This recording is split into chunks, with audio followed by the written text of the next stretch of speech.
pictures and sounds you are about to hear and see are astonishing in 2024 America. Dan Springer is live with the very latest on this. Dan, good evening. Yeah, good evening, Trace. It's been nearly 9 months since the Hamas attack on Israel, and the acts of anti-Semitism here in the U.S. are showing no signs of letting up.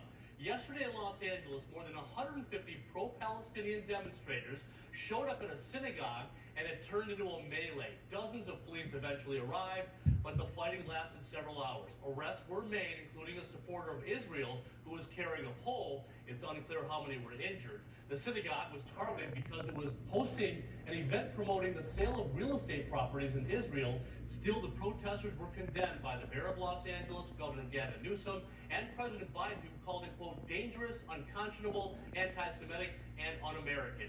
And unbelievably, violence broke out at a 5th grade graduation ceremony in New York when a Jewish family was attacked by an Arabic-speaking family as they were taking pictures outside. According to the New York Post, there were shouts of "Free Palestine," "Gaza is ours," and "Death to Israel."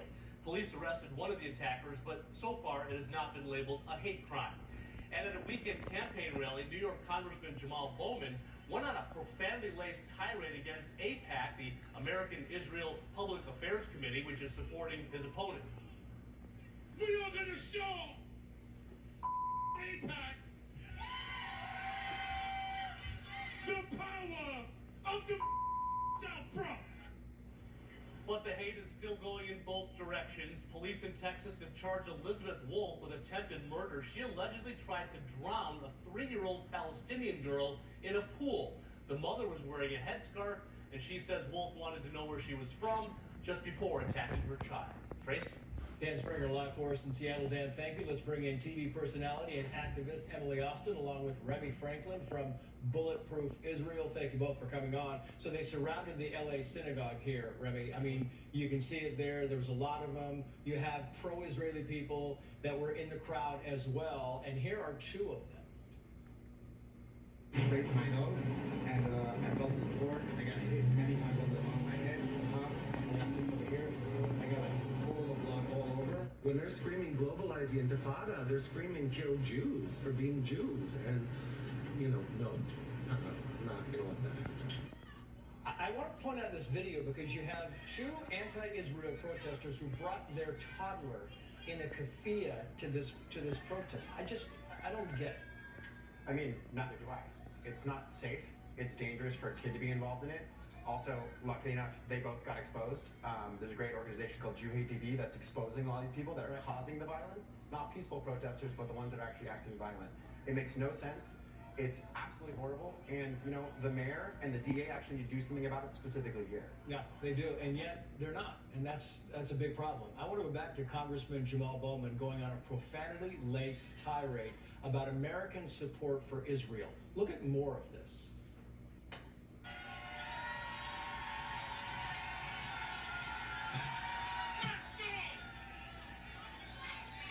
We're gonna show them who the we are. Ceasefire now! Ceasefire now!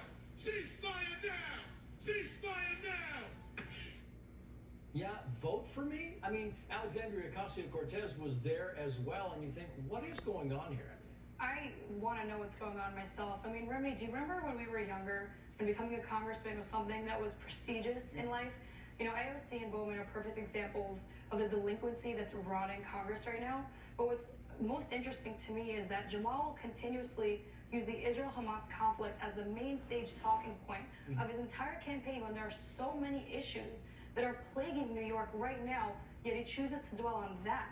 Right. And then also, when he noticed that his polls were plummeting, his favorite term, tokenization, he's trying to now tokenize the Jews. He reached out asking for photos from multiple people of him with Jewish people after he noticed that his polls were not doing well. And speaking of radical members of Congress, Rashida Tlaib wrote this in The Nation, quoting here, Black liberation and Palestinian liberation are interconnected, going on to say the collective liberation of oppressed people everywhere is intertwined, and we must come together to fight for justice at home and around the world. And the theme here, Remy, is that oppressors can never do right, and the oppressed can never be wrong. I mean, I think it's interesting because it's always blamed it on the Jews. Right. That's literally what it is. And if you look back to civil rights movements, the Jews and the African Americans were together hand in hand, and we've always fought for everybody. But everyone, for some reason, wants to come for the Jews from the beginning of time till now. And it's crazy. Tyler Cherry is the new associate comms director at the White House. Here's a tweet he put up in July 2014, quoting here, "Cheersing in bars to ending the occupation of Palestine. No shame and F your glares. I support Gaza and free Palestine." He says, "Oh, I'm a new person. Don't even, that's not me. That's not me anymore." Also anti-police, and there's a list of other tweets that he's gotten over that kind of stuff. He said his past views don't reflect his current views, but if you stalk his social media, his past views are his current views, so that doesn't apply. And what I found the most interesting was they're using the argument, well, don't hold it against him, it's old.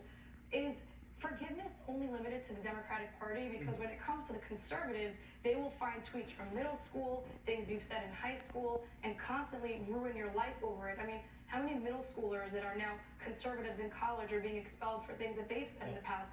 Is the forgiveness is only limited to one side, and I just think it's abominable. 15 seconds here, right? Just the whole idea of a 5th grade graduation being hit, being targeted. I mean, it's insane. I think that especially the police department is doing the best they can, but it really comes down to the DAs.